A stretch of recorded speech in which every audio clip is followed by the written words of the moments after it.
On the outside, the Crumbleys looked like any other suburban American family hardworking parents. A quiet teenage son, a small home in Michigan, weekend trips to the shooting range, and smiling photos posted online. But behind that picture of normal life, something was quietly, steadily going wrong. In 4 days after a new hand entered their home, their son Ethan would walk into Oxford High School and open fire, creating a tragedy that prosecutors later said could have been stopped not by teachers, not by counselors, but by the two people who should have seen him most clearly, his parents. To the people who knew him, Ethan Crumbley seemed shy and polite, a boy who liked to draw, who kept to himself, who spent hours lost in video games. But in the last days of November 2021, teachers began noticing disturbing changes. They caught him watching bullet videos in class, sketching images of guns, bleeding figures and phrases like, "The thoughts won't stop, help me." When the school contacted Jennifer Crumbley, hoping for a concerned parent's response, she texted Ethan instead, writing, "LOL, I'm not mad at you. You have to learn not to get caught." That same weekend, James Crumbley bought a 6-hour 9mm surveillance video, showed Ethan standing right beside him, and Jennifer proudly took her son to a shooting range, posting a picture of the weapon with a cheerful caption. What looked like family bonding was, in hindsight, the beginning of a countdown. On the morning of November 30th, 2021, Ethan rode to school with his father. Inside his backpack was the pistol. At around 10 a.m., a teacher found another violent drawing on his desk. Bullets, a gun, a bleeding figure, and more desperate words. The school immediately called James and Jennifer in for an emergency meeting. Counselors told them plainly that Ethan needed urgent mental health help. They urged the parents to take him home, but both refused, saying they had to get back to work. No one checked Ethan's backpack. No one knew the gun was inside, and so the school, unable to force the issue, sent Ethan back to class. At 12:51 p.m., he stood up, walked into a hallway, and opened fire. 4 students, Tate Meyer, Madison Baldwin, Hannah Street Juliana, and Justin Schilling were killed. 7 others were wounded. As news broke, Jennifer texted her son, "Ethan, don't do it." Then she messaged her husband, "Ethan might be the shooter."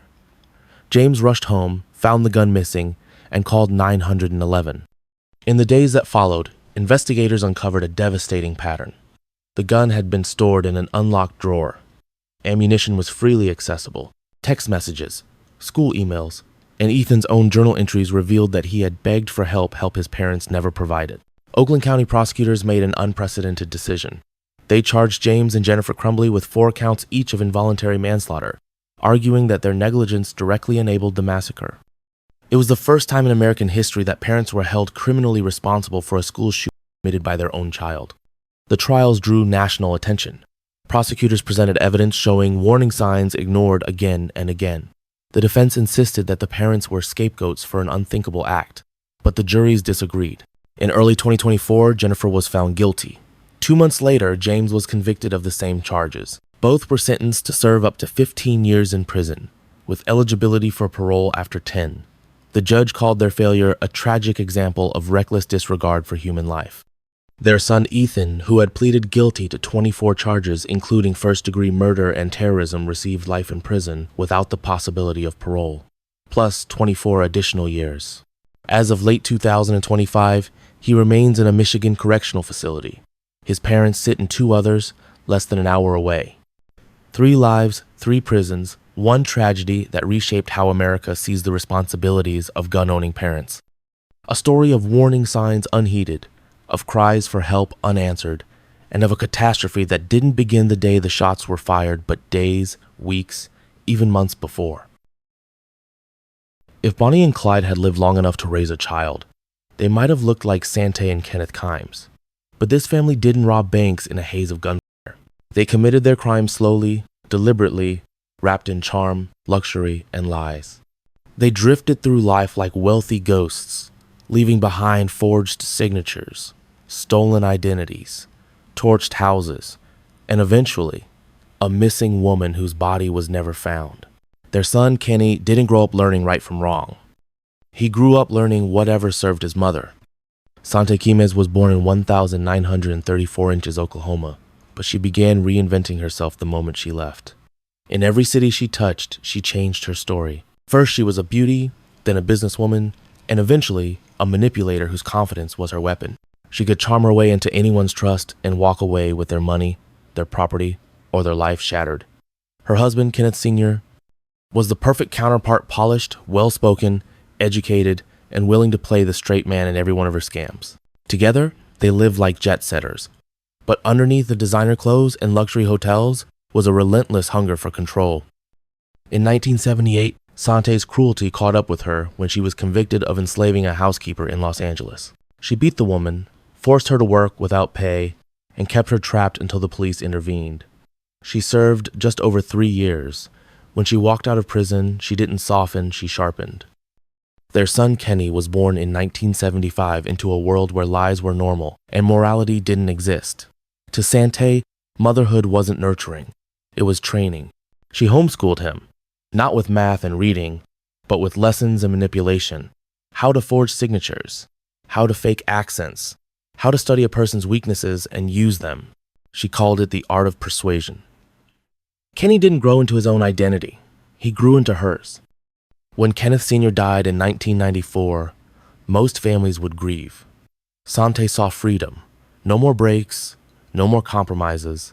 She and Kenny began drifting again, 2 people, 30 identities, dozens of scams. They lived in 5-star hotels under fake names, conned wealthy strangers, defrauded property owners, and set buildings on fire for insurance payouts. Their crimes took them across the Bahamas, Hawaii, the mainland United States. Sometimes they claimed to be film producers, sometimes diplomats, sometimes wealthy investors. Everything was a lie, except for the bond between mother and son, a bond built not on love, but on obedience. By 1998, they had arrived in New York, and their new target was Irene Silverman, an 82-year-old former Radio City Rockette who owned a multi-million-dollar townhouse on Manhattan's Upper East Side. Irene was elegant, sharp, and independent, but she also lived alone. Using forged IDs, Sante and Kenny rented a room in her mansion under the names Manny and Eva Guerin. Within days, Sante was forging Irene's signature on property deeds, trying to steal not just her identity but her home. But Irene wasn't the type to be fooled easily. She noticed their strange behavior, their evasive answers, their refusal to provide references. She started keeping notes about them. And on July 5th, 1998, she confronted them. That same night, she vanished. 2 days later, on July 7th, police stopped the Kimes Lincoln Town car in Atlantic City. What they found inside looked like the inventory of a spy film. Wigs, latex gloves, forged passports, a stun gun, $30,000 in cash, and a folder labeled Irene Silverman, her name underlined twice. In their hotel room, detectives found more handcuffs, equipment for making fake IDs, and property documents already bearing Irene's forged signature. Kenny eventually confessed to police, saying he had helped his mother hold Irene down while Sante smothered her with a plastic bag. Later, he recanted. The truth remains buried, just like Irene's body, which has never been found. The 2000 Manhattan trial became a media spectacle. Sante sauntered into court in expensive suits, denying everything and mocking prosecutors. Kenny sat beside her, pale and exhausted, still trapped in his mother's orbit. Prosecutors called them a mother-son crime empire. The defense portrayed Kenny as a brainwashed child who never escaped his mother's psychological grip. The jury saw through both of them. They were convicted of murder, kidnapping, and fraud, sentenced to life without parole. Even behind bars, Sante tried to control Kenny, writing him letters, directing appeals, promising that someday they would win. In October 2000, during a jailhouse interview, Kenny proved the cycle wasn't broken. When a court TV reporter sat down across from him, he suddenly grabbed a pen, pressed it to her throat, and held her hostage for more than 4 hours, demanding that his mother be moved to face trial with him. The standoff ended peacefully, but it showed the world exactly what Sante had created: a son who didn't know where she ended and he began. Sante Kimes died in 2014 at Bedford Hills Correctional Facility, unrepentant to the end. Kenny remains in prison, serving multiple life sentences. In interviews, he has called his mother both a genius and a monster. Sometimes he smiles when he says the words, because in the end, Sante didn't just raise a son, she built a weapon crafted in her own image. Before their faces appeared on every television in America, The Menendez family looked almost unreal in their perfection. The mansion on Elm Drive in Beverly Hills was immaculate white stucco, trimmed hedges, the kind of home that whispered success. Inside lived a father who had risen from nothing to become a powerful entertainment executive, a mother who once dazzled as a beauty queen, and two sons who drove luxury cars, wore designer clothes, and seemed destined for elite colleges. But behind those perfect walls was a world built on fear, control, and silence. Jose Menendez ruled his home the same way he ran his career, with absolute authority. He demanded excellence, punished mistakes, and believed obedience was love. For his sons, Eric and Lyle, childhood was a maze of expectations and threats. They were yelled at, humiliated, hit for the smallest misstep. What looked like discipline to the outside world was, inside the house, a systematic crushing of spirit. And the darkness didn't stop there. Jose's abuse crossed every boundary. He sexually assaulted Eric for years, behind closed doors, behind the facade of a successful household that neighbors admired. Eric slept with a knife under his pillow. Lyle planned to run away more than once, but never found the courage. Their mother, Kitty, dissolved inside her own misery, numbing herself with pills and alcohol. She drifted through the house in a haze, unable to defend her sons, unable to confront her husband, unable to face what was happening. By 1989, the brothers were suffocating under a pressure no one else could see. When they attempted to confront their father about the abuse, the situation didn't get better. It got terrifying. They believed Jose was planning to kill to protect his reputation. Whether that fear was real or imagined, it became the fuse that ignited everything. On the night of the 20th of August 1989, Jose and Kitty were watching television in the den. Eric and Lyle walked in holding two 12-gauge guns they had purchased in San Diego days earlier. Moments later, both parents were dead. Jose shot point blank, Kitty attempting to flee before the boys again. The alarm was off. There were no signs of a break-in. The killers hadn't come from outside. They had come from the upstairs hallway. At first, detectives considered a mob hit. Jose's business world was cutthroat, and the idea seemed possible. But that theory fell apart quickly. What didn't fall apart was the brothers' behavior. In the weeks that followed, they went on extravagant spending sprees. Rolex watches, designer suits, travel, luxury restaurants, even a restaurant in Princeton. Nearly $700,000 gone within months. It didn't look like grief. It looked like celebration. They insisted they had been at the movies the night of the murders. They cried at the funeral, but behind closed doors they partied, shopped, laughed. There wasn't enough evidence to arrest them until the truth surfaced in a place no one expected. Eric, racked with guilt, confessed everything during therapy sessions with a psychologist named Dr. Jerome Oziel. Oziel secretly recorded the conversations. When his mistress, Judalon Smith, discovered the tapes, she took them straight to the police. Within weeks, Lyle was arrested. Eric, who had left for Israel out of fear, returned voluntarily and was arrested as well. The trials that followed divided the country. Prosecutors painted the brothers as spoiled heirs who for a $14 million inheritance. The defense argued it was pure survival after years of physical, psychological, and sexual abuse. On the stand, the brothers described a life that sounded more like entrapment than privilege. They didn't cry. They shook. They whispered. They relived horrors that no child should ever carry. But the prosecution pushed back. The purchases, the premeditation, the reloading of the guns. Assistant District Attorney Pamela Bozanich told the jury this wasn't self-defense. It was elimination. She believed the abuse claims were exaggerated, convenient, a strategy, nothing more. The first trial, broadcast across the nation, ended in a hung jury for both brothers. America split into two groups, those who believed they were calculating and those who believed they were traumatized sons. The second trial was closed to cameras and stripped of most testimony about the abuse. This time, the outcome was decisive. In 1996, both Eric and Lyle were convicted of first-degree murder and sentenced to life in prison without parole. For years, they were seen as symbols of greed, but slowly, public opinion shifted. Therapists' notes, letters, and new interviews confirmed abuse that had once been dismissed. The story no longer felt like two rich boys killing money. It felt like two broken young men making the worst possible choice in a home where choices had disappeared long ago. Separated for more than 20 years, the brothers were finally reunited in 2018 at the Richard J. Donovan Correctional Facility in California. When they saw each other again, they hugged and cried, clinging to the only person who had lived the same nightmare. "We were a family with secrets," Eric later said. "Secrets that destroyed us." As of November 2025, Lyle is 57 and Eric is 54. Both remain in prison, still at the center of a debate that refuses to die. Were they cold-blooded killers or victims whose cries for help were ignored until it was too late? Before the world knew their last name, before the smoke and chaos of Boylston Street, the Zarnievs looked like any immigrant family trying to rebuild their lives in America.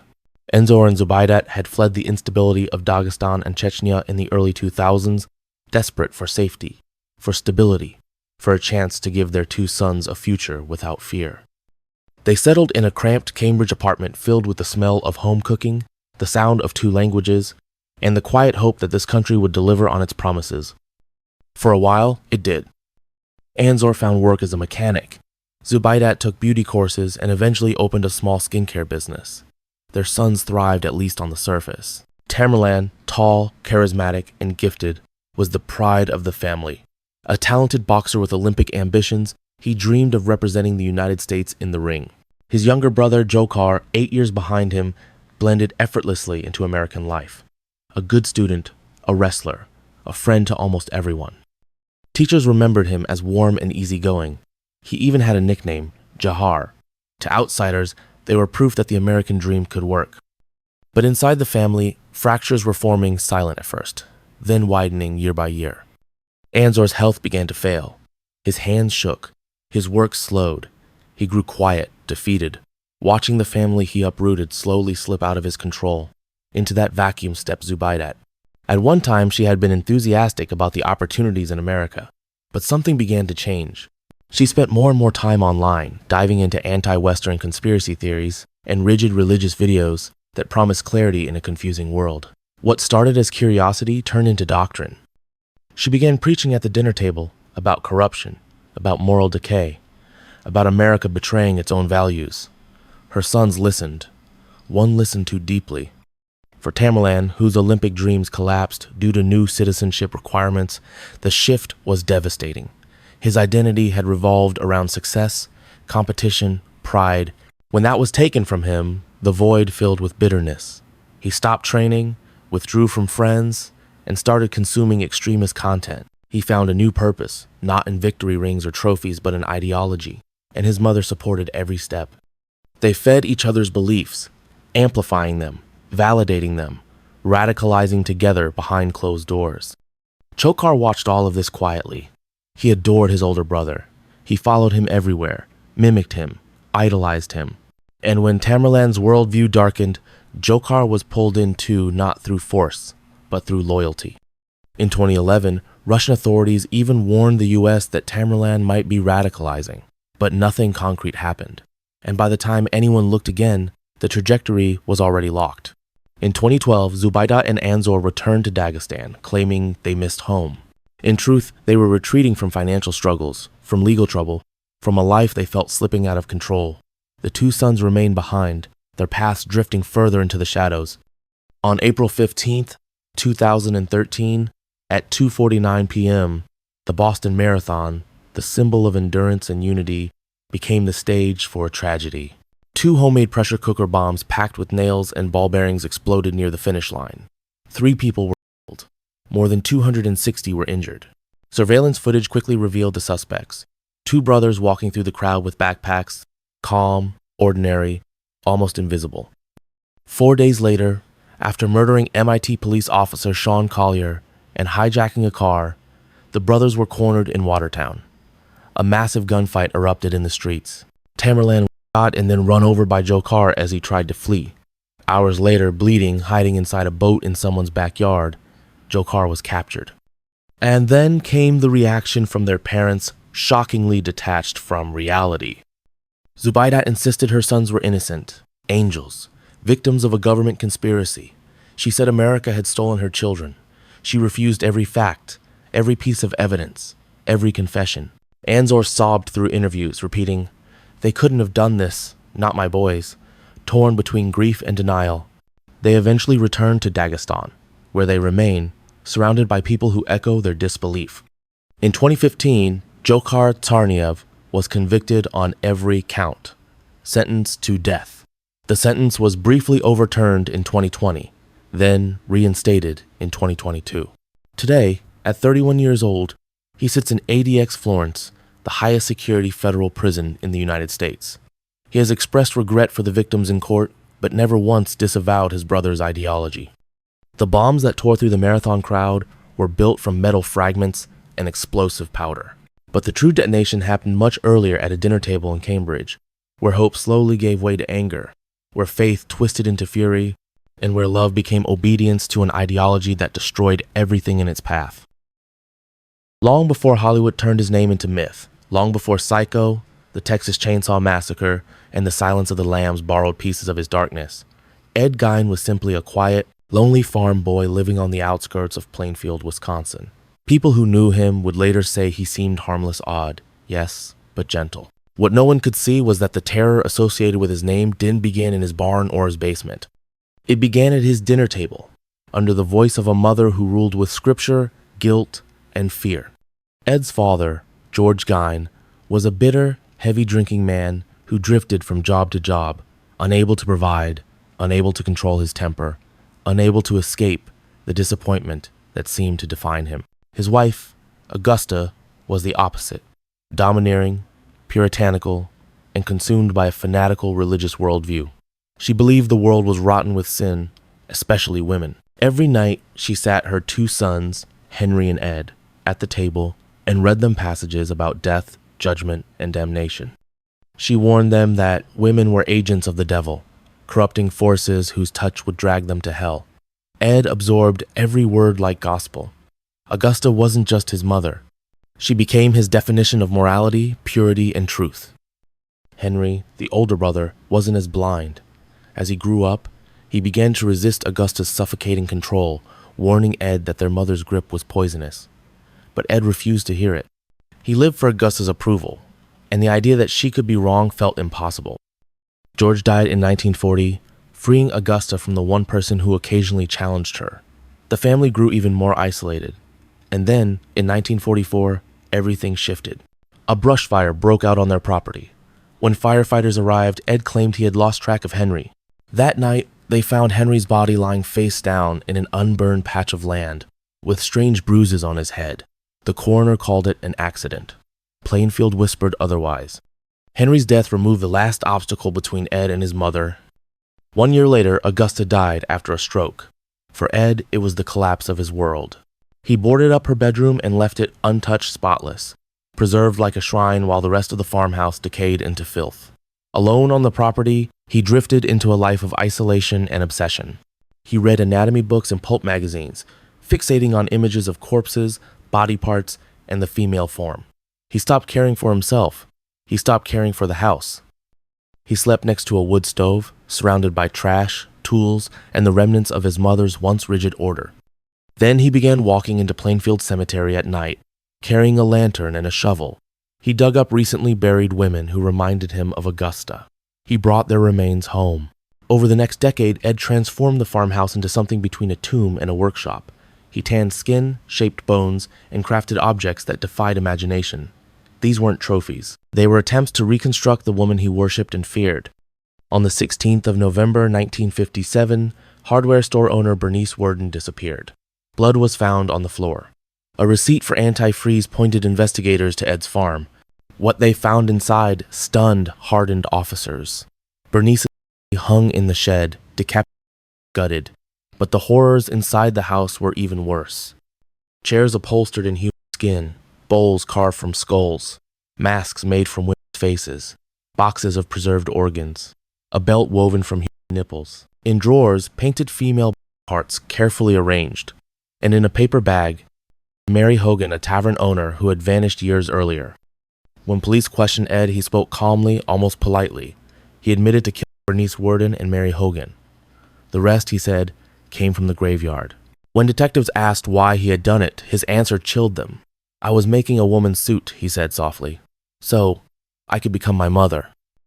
Psychiatrists later described him as a man emotionally trapped in childhood, unable to separate love from obedience, guilt from desire, grief from madness. Declared legally insane, Ed was committed to Central State Hospital for the criminally insane, later transferred to Mendota Mental Health Institute. Staff said he was quiet, childlike, compliant, nothing like the monster the world imagined. He painted, he read, he talked about Augusta as if she were still alive. Ed Gein died in 1984 at the age of 77, buried beside his mother in Plainfield Cemetery, the same ground he once dug up in the dead of night. His gravestone was stolen years later, leaving nothing but dirt and memories. The farmhouse, that museum of horrors, was burned to the ground by locals shortly after his arrest. Today, only photographs and police reports remain. Ed Gein didn't invent evil. He grew it day by day, under the shadow of a woman who taught him the world was wicked and that she was the only source of purity. Hollywood gave him legend. But the real story, the quiet boy who worshipped his mother until the rest of the world stopped looking human, is far more disturbing. When investigators first sat Henry Lee Lucas down and asked him how many people he'd killed, he leaned back, smiled, and said, hundreds, maybe 1,000. It was a number that shifted every time he opened his mouth, an ever-growing claim from a man who couldn't stop lying except about one thing, the nightmare he grew up in.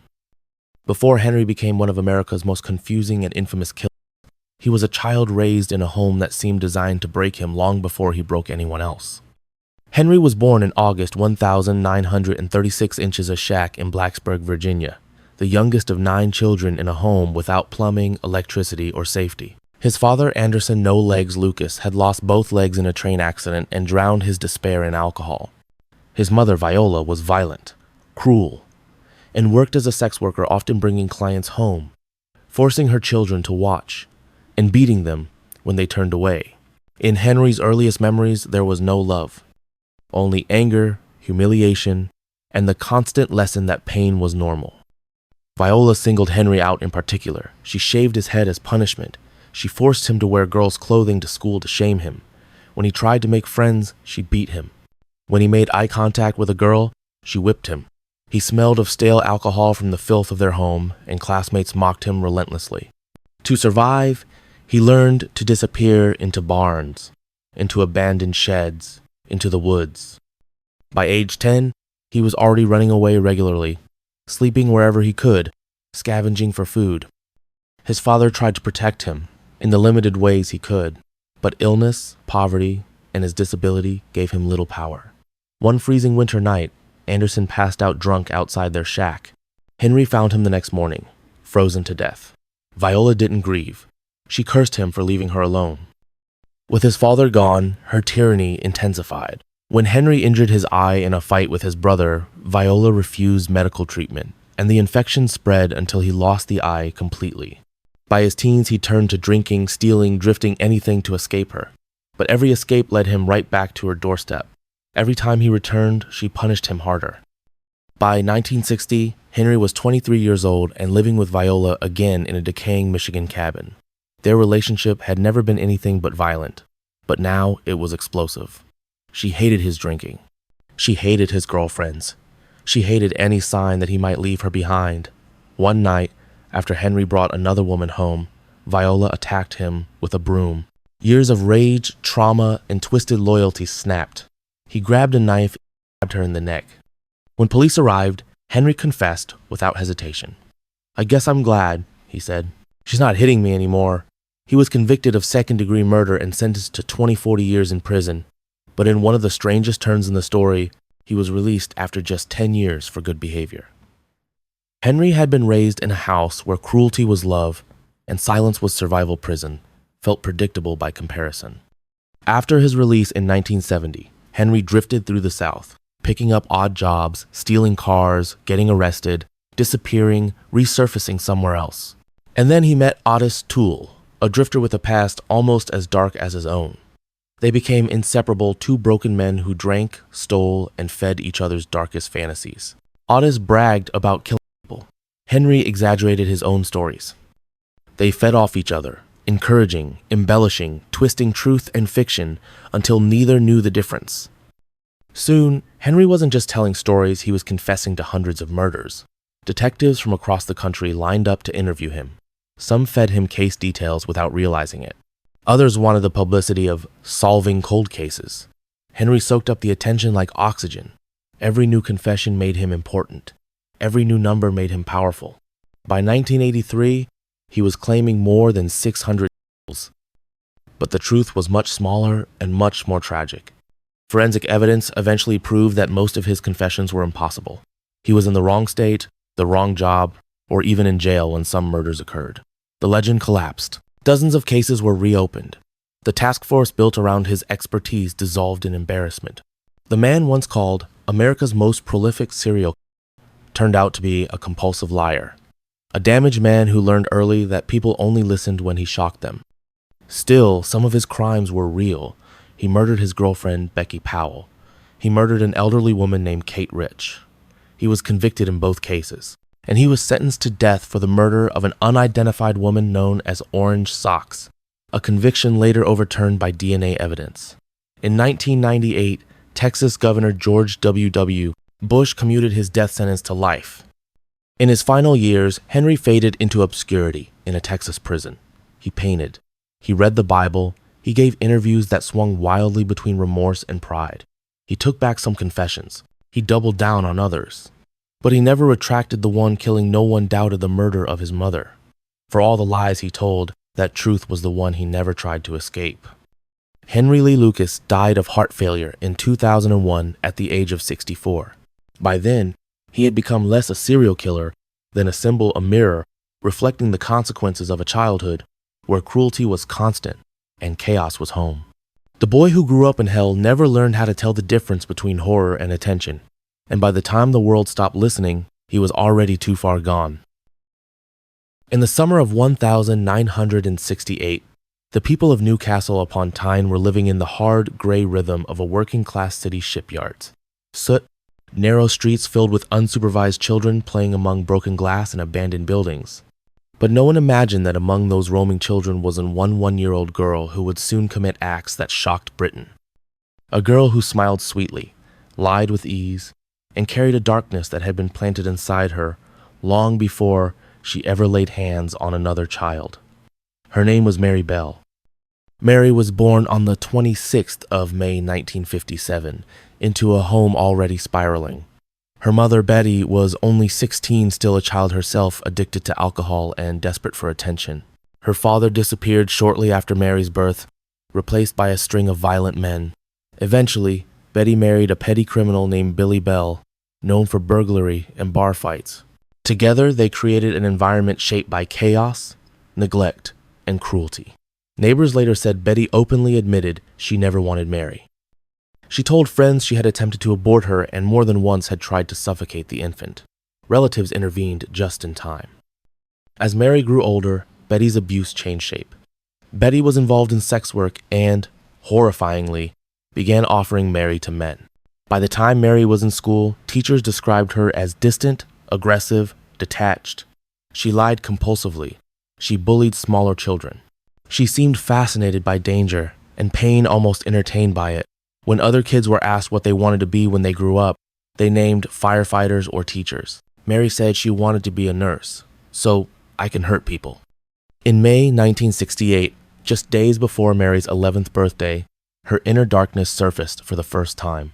She and her friend, 3-year-old Norma Bell, no relation, lured a 4-year-old boy named Martin Brown into an abandoned house. Inside, Mary shot him.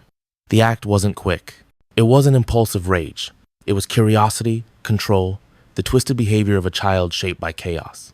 When police found Martin's body, there were no obvious signs of violence. They assumed it was an accident. But days later, staff at a nearby nursery discovered the building had been vandalized. Scattered among the debris was a handwritten note, childish letters scrawled across paper. "We did Martin Brown." Police dismissed it as a sick prank. They were wrong. 2 months later, on the 31st of July 1968, 3-year-old Brian Howe disappeared. His body was found in an empty lot, strangled, hair roughly cut with scissors, his legs scratched, and the letter M carved into his stomach. This time, the brutality was unmistakable. Investigators began interviewing children in the area. When they questioned Mary, something about her calmness felt wrong. She smiled as she spoke. She mentioned Brian's injuries, details the police had not released. She told a story about seeing Brian with another child who might have had scissors. Her tone was casual, almost pleased with herself. That slip was enough. Witnesses' children Mary had bragged came forward. Soon, Mary and Norma were arrested. Mary showed no remorse. When police explained the charges, she shrugged and said, "That's all right by me." She accused Norma of lying. She said Norma was the real killer. But other children told a different story. Mary had confessed privately. She described the murders in chilling detail, as if she were repeating something that fascinated her rather than something she regretted. At trial, psychologists testified that Mary was highly intelligent but deeply disturbed. The signs of trauma were everywhere, psychopathy rooted in chronic, severe abuse. Norma, who was seen as more impressionable and less aware, was acquitted. Mary was found guilty of manslaughter on the grounds of diminished responsibility. The judge called the case extraordinary and tragic, acknowledging that Mary had never truly been given a chance at a normal life. Mary was sentenced to detention at Her Majesty's pleasure, an indefinite term. In custody, she received therapy for the first time in her life. She learned to read properly, studied art, began to show signs small, fragile of empathy. Over years, she changed. She grew. She matured. But she never fully escaped what she had done. In 1980, at age 23, Mary Bell was released. The public was outraged. She was hunted by the press, stalked by tabloids, forced into hiding. In 2003, a court granted lifelong anonymity to Mary and her daughter, who had been born after Mary's release. They live under assumed names, a rare protection, acknowledging that while Mary committed terrible acts, she was also a child who had never been protected from the horrors inflicted upon her. As of November 2025, Mary Bell would be 68 years old, living quietly somewhere in the United Kingdom. A woman who once had children when she herself was only a child, 2 tragedies intertwined, 2 lives stolen, long before the world ever learned her name.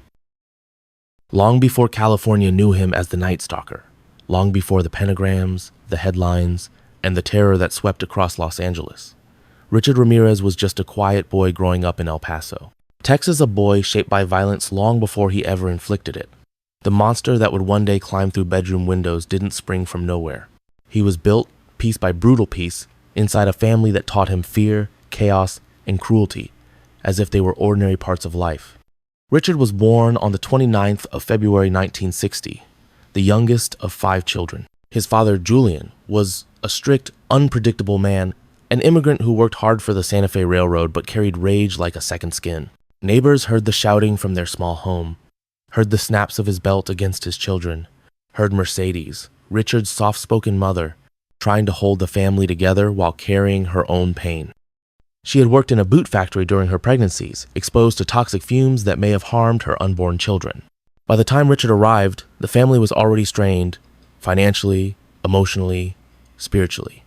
Richard's childhood was a string of injuries and instability. At age 2, a dresser fell on his head, knocking him unconscious. At 5, he was struck by a swing and suffered another severe head injury. Afterward, he experienced seizures, quiet episodes where the world slipped out of his control. He grew withdrawn, timid, drifting through school like a ghost. He was bullied, neglected, terrified of his father's temper. Some nights he slept in cemeteries or on neighbors' porches to escape the violence at home. And then came the moment that changed everything, the moment he met his cousin Miguel. Miguel Mike Ramirez was a decorated Green Beret who had returned from Vietnam with more than medals. He carried Polaroids of the women he assaulted and killed overseas. He shared these photos with 2-year-old Richard, describing the acts with pride, laughing at death as if it were a joke. For a troubled child desperately seeking a role model, Mike became one. Richard idolized him. These weren't lessons in morality, they were lessons in domination, cruelty, and power. And then, one night, Mike snapped. After an argument with his wife, he pulled out a gun and shot her in the face right in front of Richard. Mike was arrested, found insane, and committed. But the damage was irreversible. Whatever innocence Richard had left was gone. Violence had stopped being frightening. It had become familiar. As Richard entered his teens, he slipped deeper into darkness. He began breaking into homes, stealing, experimenting with drugs. Teachers described him as polite but empty, a boy whose emotions had been switched off. His home life offered no refuge. His father's beatings continued. His siblings drifted away. And the one man he admired most, the man who taught him to equate violence with strength, was locked in a psychiatric hospital. By 17, Richard dropped out of school and drifted west, landing in Los Angeles. There, he lived on the streets, addicted to cocaine, breaking into houses at night to steal cash, jewelry, anything he could find. He also devoured books on Satanism, creating a belief system that combined the fear of his childhood with the cruelty he had witnessed. Evil, to him, became freedom. In 1984, the transformation became complete. Richard Ramirez began breaking into homes in the dead of night, attacking victims at random. His crimes were chaotic: young, old, rich, poor, couples, children, anyone. There was no pattern except brutality. He raped, beat, tortured, murdered. He left pentagrams on walls. He whispered, "Hail Satan," into terrified ears. The media called him the Walking, then the Night Stalker. Los Angeles locked its doors, boarded its windows, and slept in fear, waiting to hear breaking glass in the dark. Ramirez fed off the panic. He read newspaper articles about himself. He bragged to acquaintances. He believed he was untouchable. But on the 31st of August 1985, the public ended his reign of terror. After police released his photo, a group of residents in East Los Angeles recognized him and chased him down, beating him until officers arrived. In his pocket was a pentagram drawn in ink. In his eyes, witnesses later said, there was nothing. His trial was a spectacle. Ramirez smiled at cameras, flashed the pentagram carved into his palm, shouted, "Hail Satan," as the verdict was read. He seemed to enjoy the attention, as if the courtroom were a stage created just for him. He was convicted of 13 murders, 5 attempted murders, 11 sexual assaults, and multiple burglaries. In 1989, he was sentenced to death. His response was chillingly casual. Big deal, death always went with the territory. Richard spent more than 2 decades on death row at San Quentin. He received fan mail, marriage proposals, and media fascination. Even in prison, he remained an icon of horror. But beneath the myth, beneath the satanic theatrics and the courtroom performances, the truth was simpler and more disturbing. The Night Stalker wasn't born in a ritual or a dark alley. He was created in a small Texas home by a father who taught fear, a mother who couldn't protect him, and a cousin who taught him to admire cruelty. Richard Ramirez died in 2013 from lymphoma at the age of 53. He never expressed true remorse. And perhaps he never understood that the monster the world saw in him was one he had been taught to become long before he ever took a life. When people hear the name Jeffrey Dahmer, they think of the gruesome details, the freezer, the photographs, the unimaginable horrors discovered inside a small apartment in Milwaukee. But long before he became one of history's most infamous serial killers, Jeffrey Dahmer was a lonely boy growing up inside a home filled with quiet dysfunction, unspoken resentments, and emotional voids that widened year after year. His parents weren't killed. They were ordinary people trapped in a collapsing marriage, too consumed by their own pain to see how their silence was slowly shaping a disaster. Jeffrey was born on the 21st of May 1960 in Milwaukee. His father, Lionel, was a hard-working chemistry student, logical, meticulous, and emotionally distant. His mother, Joyce, was volatile, depressed, and dependent on prescription drugs. Throughout her pregnancy, she took medications obsessively. After Jeffrey was born, she often stayed in bed for long stretches, overwhelmed by anxiety and physical ailments. Lionel, consumed by school and multiple jobs, wasn't home much. What this meant was that Jeffrey spent his earliest years largely on his own, in a house where neither parent had the emotional stability to truly see him. Family friends remembered Jeffrey as a quiet, painfully shy child. He rarely cried. He rarely demanded attention. It was as if he learned early that drawing notice only brought chaos. In 1966, the Dahmers moved to Bath Township, Ohio, into what looked like a typical suburban home. But inside, the fighting worsened. Joyce's mental health continued to deteriorate. She accused Lionel of not caring. Lionel accused her of being irrational. The arguments were thunderous, relentless.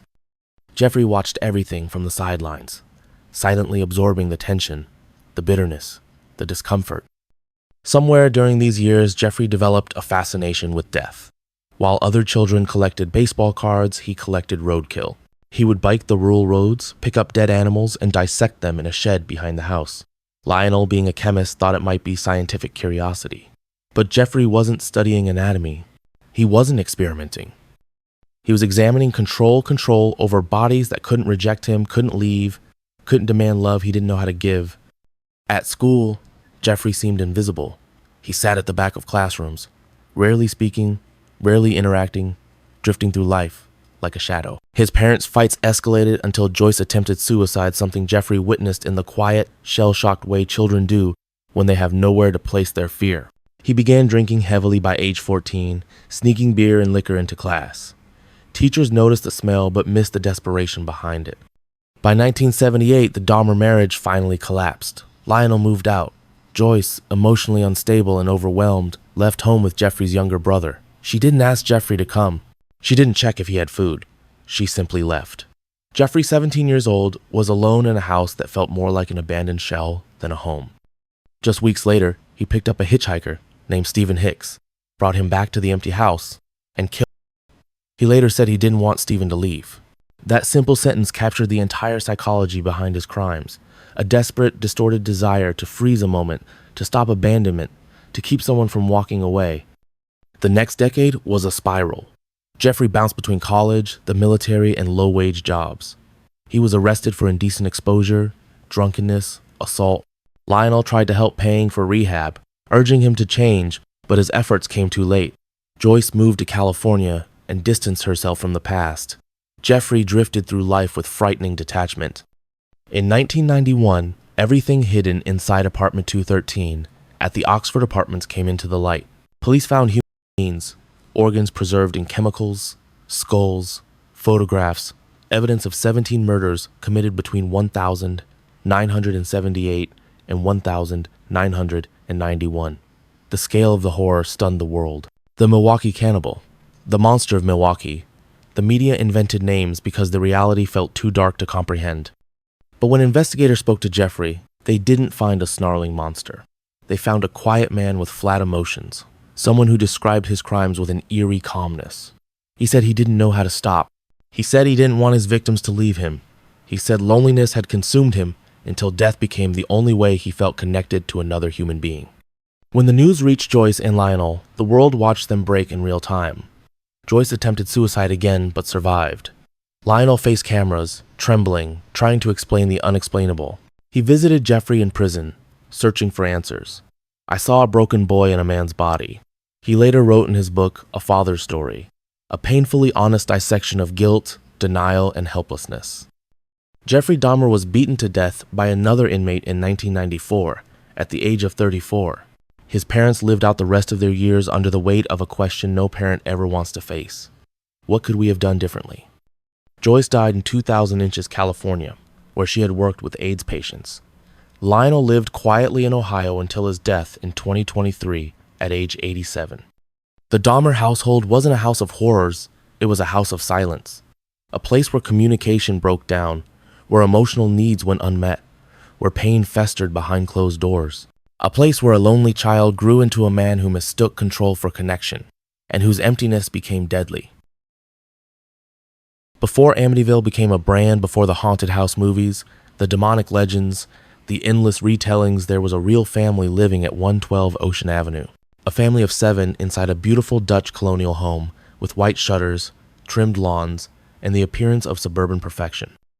But on the night of the 13th of November, 1974, that house became one of the most chilling crime scenes in American history, not because of spirits or demons, but because a 3-year-old man named Ronald Butch DeFeo Jr. walked from room to room with a .35 caliber rifle and parents and 4 siblings as they slept. From the outside, Big Ronnie DeFeo seemed like the picture of success. A well-paid service manager at a Brooklyn car dealership owned by his father-in-law, a man who valued appearances, who took pride in providing for his family. But inside the walls of that famous house, his temper ruled everything. Neighbors often heard him berating his wife Louise, shouting through the night, threatening his children. He demanded total obedience. He believed fear was discipline, and discipline was love. Louise, elegant and quiet, tried to maintain the illusion of stability, even as she lived in constant terror.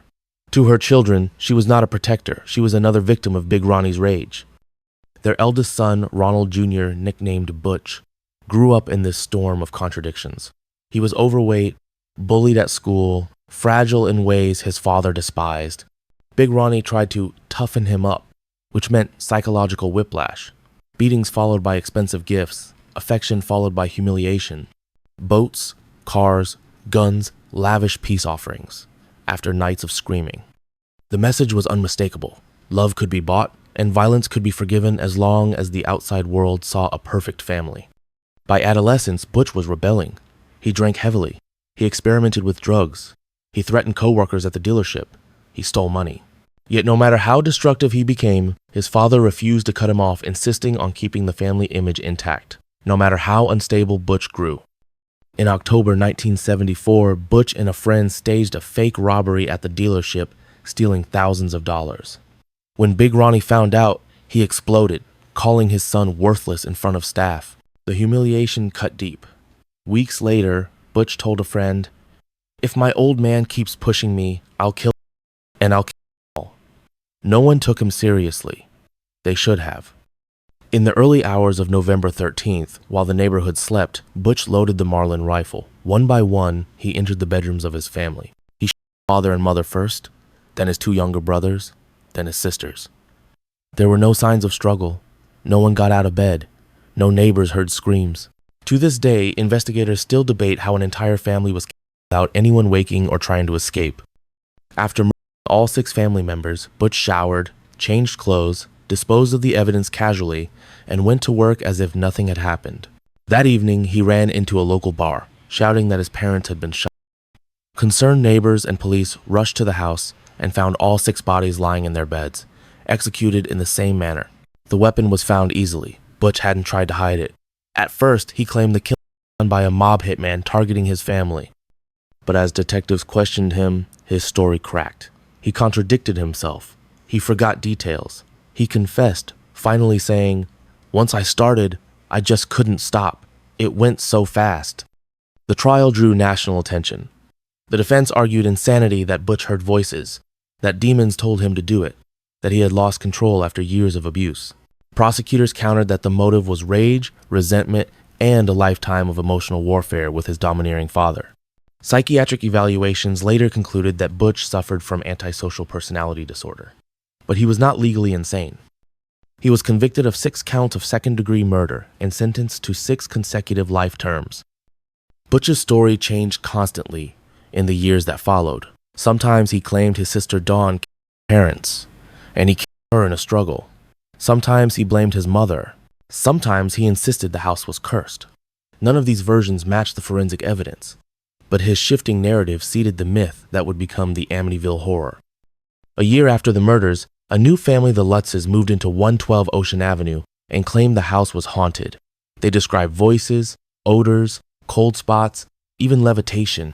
Their story became a best-selling book, a blockbuster movie franchise, and one of the most famous haunted house legends in the world. But paranormal investigators, skeptics, and even participants later admitted the sensational accounts were exaggerated or fabricated. Still, the legend stuck. And with every retelling, the real victims, the DeFeo family, were overshadowed by a ghost story. Ronald DeFeo Jr. spent nearly 50 years behind bars, offering new explanations every time a reporter called. He died in March 2021 at age 69. He never gave a definitive reason for why he murdered his entire family. And maybe there wasn't one. Maybe it wasn't demons or curses or evil spirits. Maybe it was something far more human and far more common. A house poisoned by fear, a son twisted by abuse and resentment, and a tragedy that had nothing to do with the supernatural and everything to do with the horrors people hide behind closed doors. When we look back at these 10 stories, it's tempting to search for monsters, figures so dark and twisted that they feel separate from the rest of us. But the truth is much harder to face. None of these appeared from thin air. They were shaped by the houses they grew up in, the parents who failed them, the silence that surrounded them, the violence they witnessed, and the wounds no one ever tended to. Every crime we explore began long before a trigger was pulled, before a match was lit, before a life was taken. It began in childhood bedrooms, in dinner table arguments, in overlooked cries for help, and in homes where fear was normal and love was conditional. What these cases reveal is not just the darkness inside individuals, but the darkness families can pass down without meaning to. Neglect becomes resentment. Resentment becomes rage. Rage becomes destruction. and the cycle continues until someone breaks it or becomes consumed by it. If there is anything to learn here, it is this. Evil rarely enters quietly. It grows in the shadows we refuse to confront, and sometimes the most dangerous monsters are the ones shaped by the people who were supposed to protect them. In the end, these stories aren't just about crime.